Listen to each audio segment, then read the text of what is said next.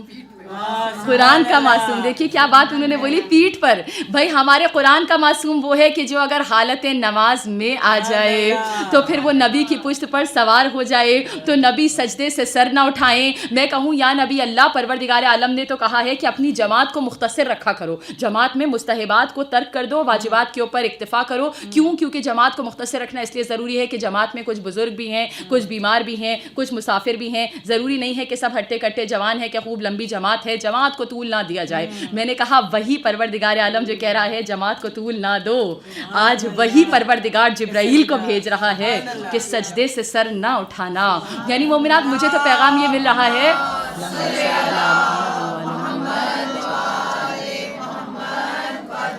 میرا دل تو کہہ رہا ہے کہ ہم ذاکرین آپ سے ہر وقت کہتے ہیں بھائی عزائے حسین میں نماز کو نہ بھولیے, عزائے حسین میں نماز کو نہ بھولیے, نماز کا ٹائم کلیش نہ کیجیے. نماز بالکل صحیح بول رہے ہیں. ہم کہہ رہے ہیں عزائے حسین میں نماز کو نہ بھولیے, اور خدا کہہ رہا ہے نماز میں حسین کو نہ بھولیے.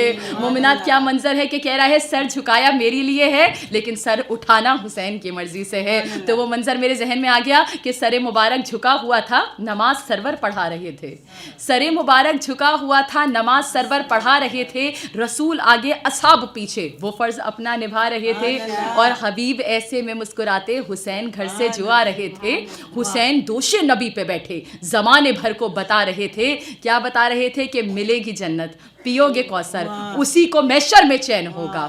ملے گی جنت, پیو گے کوثر, اسی کو محشر میں چین ہوگا. نماز اس کی قبول ہوگی کہ جس کے دل میں حسین ہوگا, نماز اس کی قبول ہوگی.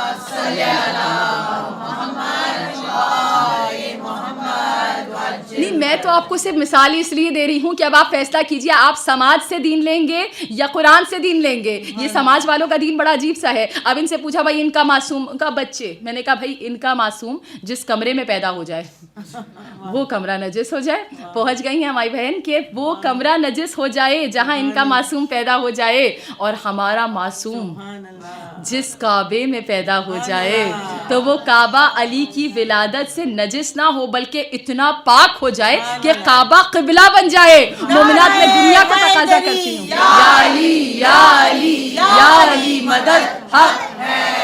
بھائی میں تو دنیا سے کہہ رہی ہوں نا کہ آپ کتابیں اٹھائیے, آپ تاریخ اٹھائیے, ساری روایات موجود ہیں. کس نے بی بی فاطمہ بنت اسد کو جاتے دیکھا تھا, پھر کس طرح وہ 3 دن اندر رہی, پھر کس طرح باہر تالا رہا, پھر کس طرح حضرت ابو طالب آئے, پھر کس طرح رسول خدا آئے, پھر کس طرح در دیوار بنی, اور پھر کس طرح دروازہ دیوار بنا, اور وہ کیا کیا مناظر تھے. رسول خدا باہر آئے, گود میں علی آئے, علی نے رسول خدا کے چہرے کو دیکھ کر آنکھوں کو کھولا, علی نے آنکھوں کو کھولنے کے بعد توریت, زبور, انجیل, قرآن کو سنا کے رکھ دیا. میرے علی ابن ابی طالب نے وہاں پر کھڑے ہو کے کلہ اجدر کو چیر کے دنیا کو بتایا کہ علی ابن ابی طالب کے شجرے کو دیکھنے کے لیے کسی صاحب کی ضرورت نہیں ہے, بلکہ علی ہی اب میان ہے, علی ہی اب معیار ہے کہ جس کا چہرہ علی کا نام سن کے مسکرائے گا وہی ایمان والا ہے. مومنات میں یہ کہہ رہی ہوں کہ ساری روایات آپ کے پاس موجود ہیں, سنتے ہیں نا, ساری کتابوں میں ہیں, مگر کوئی مجھے بتائے بھائی میں نے سب کچھ سنا, کعبے سے کیسے آئے, کعبے میں کیسے گئے, باہر کیسے نکلے, کتنے لوگ کھڑے تھے, کیسے حیدر حیدر کی صدائیں بلند ہونے لگی, مگر کوئی تو مجھے بتائے کہ بھائی کعبہ کب پاک کرایا گیا. کوئی کتاب مجھے بتائے, کوئی جگہ مجھے بتائے کہ علی کی ولادت کے بعد کعبہ پاک کرایا گیا ہو. میں نے جب سوال کیا تو جواب ملا, ارے بھائی کعبہ تو 13 رجب کو ہی پاک ہوا ہے, یہ ولادت علی نے کعبے کو پاک کیا ہے. تو مومنات میں کہتی نا کہ جب بنت اسد آ گئی بیت اللہ کے در پر, دیوار نے بھی سجدہ کیا در کے ولی کو, اور کہتی ہیں یہ دیوار میں موجود دراریں اس گھر نے بہت ٹوٹ کے چاہا ہے علی کو, اس گھر نے بہت ٹوٹ کے چاہا ہے علی کو. اور حیران فاطمہ ہے کہ اندر کدھر سے جائیں. میں جانتی میرا موضوع نہیں ہے لیکن اب یہ فضائل میرے زبان پہ ہے تو اب کہنا پڑیں گے کہ حیران فاطمہ ہے کہ اندر کدھر سے جائیں. بولی دیوار کعبہ کے بی بی ادھر سے آئیں, بولی دیوار کعبہ کے بی بی ادھر سے آئیں. ارے غیروں کے واسطے ہے کہ آئیں تو در سے آئیں, لیکن جو اہل بیت ہیں چاہے جدھر سے آئیں. اور مومنات اب ایک اور جملہ ذہن میں آ گیا ہے, اور پتہ نہیں کیوں شاید بی بی سننا چاہتی ہیں, تو بی بی کے لیے یہ فضیلت اور آپ کے مقدر کے یہ فضائل ہیں جو آپ کو عرض کر رہی ہوں. بھائی میرا دعویٰ یہ کہتا ہے اور میری تحقیق یہ کہتی ہے کہ پروردگار پروردگار عالم نے جب جناب مریم جن کے لیے ہمیشہ ہمیشہ کھانا عرش سے آیا, وہ منظر یاد ہے نا آپ کو کہ جناب مریم جو ہیں وہ حضرت زکریا انہیں کمرے میں بند کر کے چلے گئے تھے اور وہ صبح سے شام اپنے جانور چراتے رہے. شام کو یاد آئے کہ اے بچی تو اکیلی گھر میں ہے, اس نے تو کچھ کھایا نہیں ہوگا کیونکہ دروازہ لاک ہے. دوڑے ہوئے واپس آئے. اب جب آئے دروازہ کھولا, بیت المقدس میں جناب مریم مقیم تھی, بیٹھی تھی, تو کہا جب ان کو دیکھا تو سامنے بڑا زبردست دسترخوان سجا ہوا ہے. تو انہوں نے کہا یہ دسترخوان مریم یہاں کون آیا؟ کہا ھذا من فضل ربی, یہ میرے رب کا فضل ہے, یہ خدا کی طرف سے عطا ہے. میں نے کہا پروردگار مریم کے لیے تو نے ہمیشہ کھانا بھیجا, عرش سے بھیجا, آسمان سے بھیجا, جنت سے بھیجا. بھائی حضرت یہ جو عیسائی ہے نا بڑی اچھی ڈیفینیشن دیتے ہیں, کہتے ہیں ہم اس مغضوبہ کے ماننے والے ہیں جس کا کھانا جنت سے آتا ہے. میں نے کہا کیا شان ہے جناب مریم کی, ہماری جان قربان, مگر ہم اس مغضوبہ کے چاہنے والے ہیں جس کا کھانا جنت سے نہیں, جس کا کھانا جنت میں جاتا ہے, جس کی روٹیاں فرشتے لے کر جاتے ہیں کہ فرشتوں نے در حیدر سے پائی روٹیاں اکثر زمین والوں کے ٹکڑوں پر پلے ہیں آسماں والے. اچھا اب آپ کو میں ایک پوائنٹ تک لے جانا چاہتی ہوں. میں نے کہا وہی مریم جن کے لیے ہمیشہ کھانا عرش سے آتا ہے, جب انہیں کھانے کی سب سے زیادہ ضرورت ہے, یعنی ولادت حضرت عیسیٰ کے بعد جب یہ اتنا زیادہ ضعف, اتنا زیادہ کمزوری بدن میں محسوس کر رہی ہیں, اس وقت میں نے کہا پروردگار وھذا من فضل ربی اس وقت ہونا تھا, اس وقت ٹرے سچ کر آتی, اس وقت پھل آتے, اس وقت وہ سارے اناج آتے, لیکن اب نہیں آیا. یہ قرآن ہے, قرآن کے علاوہ بات نہیں ہو رہی ہے, پڑھیے قرآن. اب کہا جا رہا ہے کہ درخت ہلاؤ, اب ایفرٹ بھی کرو ذرا, بھائی کھجوری گر جائیں نہیں, ہلاؤ, ورک کرو, کام کرو, پھر تمہیں پھل ملے گا. پھر درخت ہلایا تو کھجور گری. میں نے کہا بھائی یہ کیوں؟ تو جواب علماء نے جو اس کی تحقیق کری ہے, مطلب معصومین اور سب کی کتابوں سے, کا مسئلہ یہ ہے کہ آج تک مریم کے دل میں صرف خدا کی محبت تھی, تو کھانا آسمان سے جنت سے آتا تھا. لیکن بچے کی پیدائش کے بعد دل میں غیر اللہ کی محبت بھی آ گئی, تھوڑی سی بیٹے کی محبت بھی آ گئی, عیسیٰ کی محبت بھی آ گئی. اب جب اللہ کے ساتھ غیر اللہ کی محبت آ گئی ہے تو اب کھانا آسمان سے ایسے مزے سے نہیں آئے گا, اب ایفرٹ کیجیے پھر کھانا ملے گا. میں نے کہا بھائی یہ ہے جناب مریم, اور پھر مجھے نظر آئی فاطمہ بنت اسد جن کے لیے آج تک کھانا آسمان سے نہیں آیا, لیکن جب دل میں علی کی محبت آ گئی, بھائی 13 رجب کو جب دل میں اسد اللہ کی محبت, دل میں عین اللہ کی محبت, دل میں وجہ اللہ کی محبت, دل میں ید اللہ کی محبت, دل میں جب علی کی محبت آ گئی تو اس کے بعد 13 رجب سے 16 رجب تک کوئی اندر نہیں آیا, اندر والے باہر نہیں گئے, لیکن عرش سے کھانا آتا رہا, فضل ربی برستا رہا. تو میرے دل نے کہا بھائی غیر اللہ کی محبت اور ہے, عیسیٰ کی محبت اور ہے, اولاد کی محبت اور ہے, لیکن اللہ کی محبت اور اللہ کے ولی کی محبت اور عین اللہ کی محبت اور اسد اللہ کی محبت, علی کی محبت در حقیقت رسول کی محبت ہے, رسول کی محبت در حقیقت خدا کی محبت ہے. تو جب علی کی محبت دل میں آئے گی تو پھر عطائیں ہوتی نظر آئیں گی. تو مومنات اسی لیے تو سبحان اللہ, سبحان اللہ, جی جی حقا بے شک, سبحان اللہ, سبحان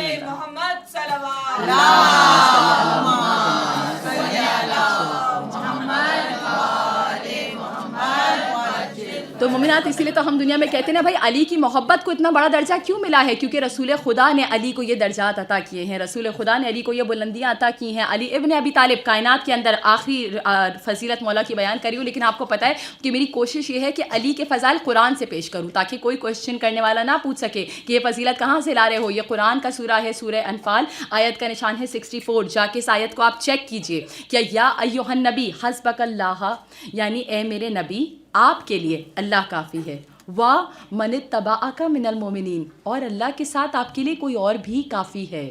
آج تک تو ہم نے سنا تھا کہ بھائی صرف اللہ کافی ہے, لیکن اللہ کہہ رہے نہیں نبی آپ کے لیے, آپ کے لیے ایک تو اللہ تو کافی ہے, لیکن اللہ کے ساتھ مومنین میں سے وہ کافی ہے جو آپ کی مکمل اطاعت کرتا ہے. میں نے کہا یہ تو بڑی عجیب آیت ہے, میں نے پہلی دفعہ اس آیت کو پڑھا اور اس رخ سے پڑھا. اب میں نے کہا پروردگار اس کی شکل تو دکھا, وہ کون ہے جو مومنین میں سے رسول کی مکمل اطاعت کرتا ہے. تو پھر ہم نے قرآن کو ڈھونڈا, آپ کو بتایا نا قرآن میں جہاں سوال ہے وہاں قرآن میں جواب ہے. پھر اٹھائیے سورہ یوسف, آیت کا نشان 108, 108 سورہ یوسف, چیک کریں ان آیات کو جا کے. رسول خدا کہہ رہے ہیں کہ میں یہ دین جو ہے یہ میرا راستہ ہے, میں پوری بصیرت کے ساتھ اس دین کو پھیلا رہا ہوں, لیکن میں تنہا یہ کام نہیں کر رہا. انا ومن اتبعنی, میں کر رہا ہوں اور میرے ساتھ وہ کر رہا ہے جو میری مکمل اطاعت کرتا ہے. پھر سے آ گیا, میری مکمل اطاعت کرتا ہے. اللہ کہہ رہا ہے آپ کے لیے اللہ کافی ہے اور وہ کافی ہے جو آپ کی اطاعت کرتا ہے. نبی کہہ رہے ہیں میں دین پھیلا رہا ہوں, میں اکیلے نہیں پھیلا رہا, میں پھیلا رہا ہوں, وہ پھیلا رہا ہے جو میری مکمل اطاعت کرتا ہے. بھئی یہ وہ کون ہے؟ یہ مکمل اطاعت کرنے والا آخر ہے کون؟ تو جب ہم نے تاریخ کو ڈھونڈا نہیں ملا, پھر قرآن سے پوچھا, قرآن بتا, ان کے چہرے دکھا, ان کی تصویر دکھا جو نبی کی مکمل اطاعت کرتے ہیں. تو قرآن سورہ شورى میں پروردگار عالم نے کہا اے میرے حبیب جو آپ کی مکمل اطاعت کرے. اب دیکھیے آپ کے سامنے چہرہ اترنے والا ہے, پورا چہرہ, میں بتاؤں گی بھی نہیں اور آپ سمجھ جائیں گے. جو آپ کی مکمل اطاعت کرے اس کے سامنے اپنے شانوں کو جھکا دیجیے. مومنات, نبی کے شانے دو ہی لوگوں کے سامنے جھکے ہیں, ایک بت پرست بت شکنی کرانے کے لیے علی کے سامنے اور ایک ناقہ بننے کے لیے حسنین کے سامنے. مومنات کس طرح جھکے ہیں؟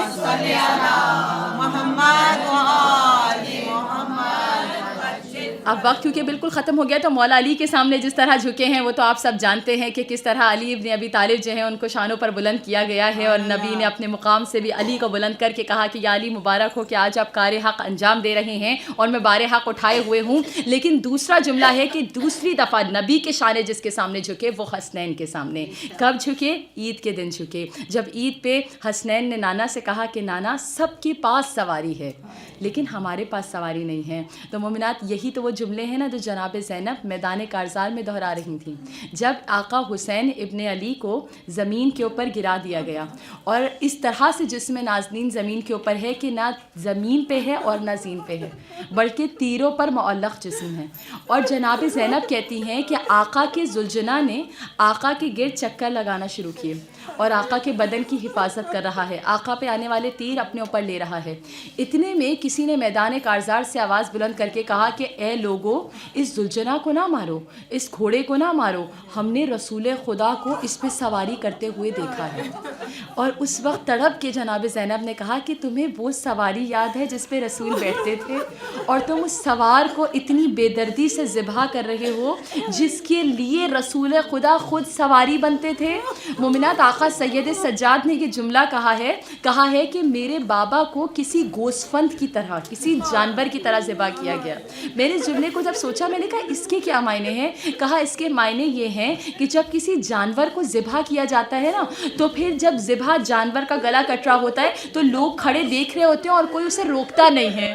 میرے بابا کو بھی اسی طرح تن سے جسم سے سر جدا کیا جا رہا تھا اور میرے بابا کو کوئی روک نہیں رہا تھا, کوئی بڑھ کے کہہ نہیں رہا تھا کہ یہ حسین ہیں, یہ نواسہ رسول ہیں, یہ جگر گوشہ رسول ہیں, یہ رسول کی آنکھوں کی ٹھنڈک ہیں, ان کے لبوں کے بوسے رسول خدا نے لیے ہیں. مومنات, آج کے مصائب میں ابھی تک آغاز نہیں کر پا رہی, میں آپ کو وہ مناظر یاد دلا رہی ہوں. مومنات, آقا حسین ابن علی کے دل میں اتنی سخاوت ہے, اتنی محبت ہے کہ جب ایک شخص آیا ہے کوفے اور کوفے میں اس کی بیٹی سے پوچھا یہ پورا شہر خالی کیوں ہے؟ کہا پورا شہر یزید کی آواز پہ گیا ہے, کچھ باغیوں نے بغاوت کری ہے اور ان کے خلاف یزید نے سارے مردوں کو بلایا ہے, ان کے خلاف جنگ کرنی ہے. تو یہ کوفی کہتا ہے کہ ٹھیک ہے میں بھی جاؤں گا, میں بھی جا کے ساتھ دیتا ہوں یزید کی فوج کا. کہا بابا آپ جا تو رہے ہیں لیکن آپ کو پتہ ہے کربلا میں ایک بڑا مشہور سا عقیق ملتا ہے, وہ مجھے بہت پسند ہے, تو اگر جائیے گا تو میرے لیے وہ لے کر آئیے گا. کہا ٹھیک ہے. یہ آ گیا کربلا میں حسین کے سامنے اور کہا اس وقت آیا ہے, اندازہ کیجئے سخاوت کا دریا اس وقت بھی بہہ رہا ہے کہ مولا حسین عصر عاشورہ تلوار میان میں رکھ چکے ہیں. اب حسین گھوڑے پہ ہیں, تلوار میان میں ہیں, تیروں سے زخموں سے جسم چھلنی ہے اور اب یہ نرغہ جو ہے وہ تنگ کیا جا رہا ہے. لوگ جوک در جوک حسین کے قریب آ رہے ہیں, جسے جو مل رہا ہے وہ مار رہا ہے. اس شخص نے حسین کی طرف ایک تلوار آگے بڑھائی, آقا حسین نے اپنا ہاتھ اس کی طرف آگے بڑھایا. وہ حیران ہوا, کہا کیا کر رہے ہو؟ کہا میرے ہاتھ میں انگوٹھی ہے, تمہاری بچی نے تم سے عقیق مانگا ہے, کہیں تم لے جانا بھول نہ جاؤ اس لیے میرے ہاتھ سے انگوٹھی اتار لو.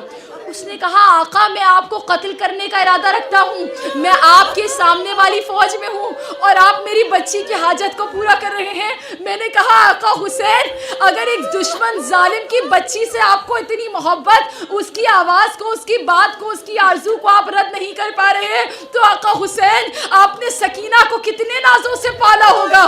مومنات یہی تو جملہ کہا جاتا ہے نا, ایسے پلی ہے سکینہ کہ سکینہ کے قدم زمین کو چھو نہ پاتے تھے, جب جب یہ بچی زمین پہ اترتی تھی کبھی علی اکبر گود میں لے لیتے تھے, کبھی عباس بڑھ کے کلیجے سے لگا لیتے تھے. کہا جب اس بچی کے کانوں سے گوشواروں کو چھینا گیا, شام غریبہ میں کرتے کے دامن میں آگ لگی ہے, یہ بچی کبھی نہر فرات پہ چچا عباس کو صدائے, کبھی بابا بابا کی صدائے. مومنات یہ بڑا جب وقت ہے, یہ بڑے عجیب مصائب ہیں. کہتے ہیں کہ یہی وہ ایام ہے نا جب امام سید سجاد قید خانے میں رہائی کی خبر لے کر آئے ہیں. مومنات دلوں کو تھام کے عظمت جناب زینب کو پرسا دیجئے گا. میرا سلام ہو آقا زادی پر, ان کے عزم پر, ان کی بلندیوں پر, ان کے حوصلوں پر. سید سجاد نے کہا بی بی میری پھوپھی اماں, یزید نے حکم رہائی دیا ہے. جناب زینب نے اپنی آنکھوں سے آنسوؤں کو پوچھا, قبر سکینہ کی طرف دیکھا جس سے رہائی کی تمنا, جو روزانہ سوال کرتی تھی کہ پھوپھی کیا میں بھی کبھی وطن کو جاؤں گی. ارے سکینہ کے بعد اب ہمیں رہائی کی تمنا نہیں ہے. لیکن ہاں سید سجاد جا کے یزید سے کہتے, عزم جناب زینب دیکھیے, کل ہم اور آپ علم کا پرسہ پیش کریں گے, آج عظمت کو سلام. جناب زینب کہتی ہے جا کے یزید سے کہہ دو کہ ہم فاتح ہیں. میں نے کہا بی بی جس کے بھائی کا سر تشت پر ہے لیکن عزم اتنا بلند ہے. کہا ہم فاتح ہیں, فتح یاب ہوئے ہیں, فاتح شرائط رکھتے ہیں. یزید کو بول ہماری 3 شرطیں ہیں. مولا سید سجاد کہتے ہیں کیا شرطیں ہیں آقا زادی؟ کہا پہلی شرط ہمیں ایک گھر مہیا کیا جائے. ہم کربلا سے آج تک اپنے بھائی کو روئے نہیں ہیں, ہم وہاں رونا چاہتے ہیں, ہم گریا کرنا چاہتے ہیں. ہمیں سواریاں دی جائیں, ہمیں سیاہ پردے لگا کے ہماریاں دی جائیں, ہم یہاں سے کربلا جائیں گے. ہم نے حسین کا 40 نہیں منایا ہے, ہم حسین کا 40واں کریں گے, ننھے علی اصغر کا 40واں کریں گے, ہم 72 کا 40واں کریں گے. کہا میری آقا زادی میں یہ پہنچا دوں گا. کہا تیسرا حکم اور شرط یہ ہے کہ ہمیں ہمارا لٹا ہوا اسباب. میں نے کہا بی بی لٹے ہوئے اسباب میں کیا ہے؟